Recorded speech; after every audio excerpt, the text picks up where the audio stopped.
It was a busy, bustling day on the island of Sodor. All over the island, steam engines and diesel engines were happily working together. The Fat Controller came to see Thomas. "The quarry has an important order to fill," said the Fat Controller. "I need an engine that is both useful and reliable." "I won't let you down, sir," whistled Thomas proudly. But when Thomas arrived at the quarry, he had a nasty surprise. "Oh, it's you, Oil Diesel. What are you doing here?" "I'm here to help Mavis," puffed Thomas proudly. "Steamies can't help, not like a diesel," he sniffed. "That's not true," said Thomas crossly, and he began working at once. But Diesel was soon up to his old tricks. First, he shunted Thomas under the hopper. "Cinders and ashes," spluttered Thomas. Then, when Thomas let off steam, Diesel sniffed loudly. "What's that horrible smell?" he cried. "Oh, it's just a stinky old steam engine." "How rude!" exclaimed Thomas. "No wonder the Fat Controller is thinking of scrapping steamies." "I don't believe you," huffed Thomas. But he was upset.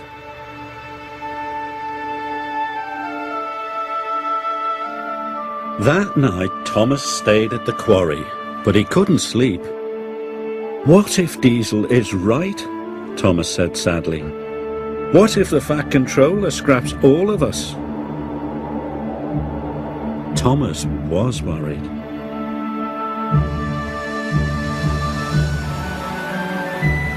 The next day, Salty had arrived. "Ahoy there, me hearties! Fresh diesel from the mainland." After he had been refueled, Diesel's engine started to rev faster and faster. "Ha-ha," he chuckled. "This new fuel makes my axles tingle." "Coal doesn't make my axles tingle," sighed Thomas. "I wish I could have fresh fuel." Even Mavis was excited by the new fuel. "Oh my," she said. Thomas was feeling left out. Soon Diesel was showing off.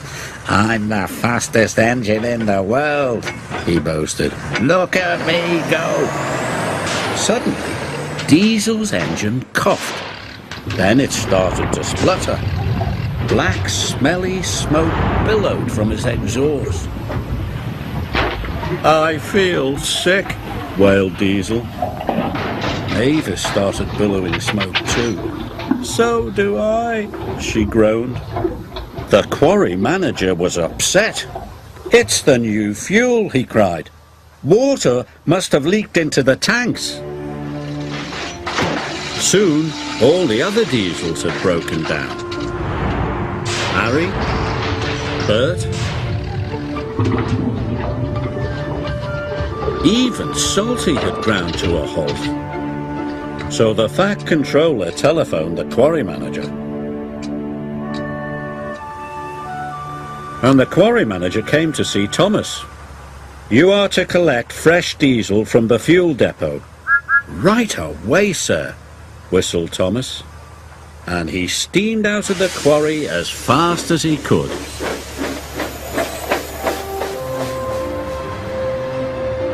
At last he arrived at the fuel depot. "Give me all the clean fuel you've got," Thomas cried. "This is an emergency." "We'll soon have you loaded," said the workman.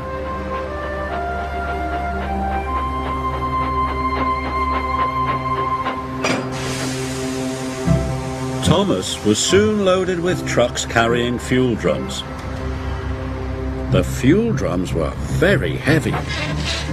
Thomas pushed with all his might. His pistons creaked and his wheels squeaked. He kept on puffing.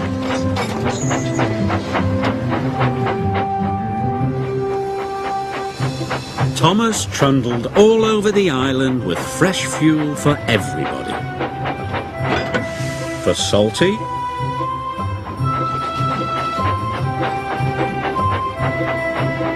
for Harry, and for Bert. Thomas was feeling very tired, but he still had one more delivery to make. At the quarry, all work had stopped. Diesel was as green as a leaf. Mavis was feeling very glum. Then they heard a wonderful noise. It was Thomas.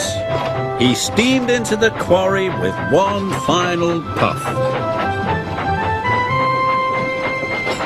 "I made it," he cried. Mavis and Diesel had all the bad fuel drained out of their engines, and all the good clean fuel poured in. "Marvellous," sighed Diesel. "Thank you, Thomas," purred Mavis. Soon the quarry was clattering with the sound of work.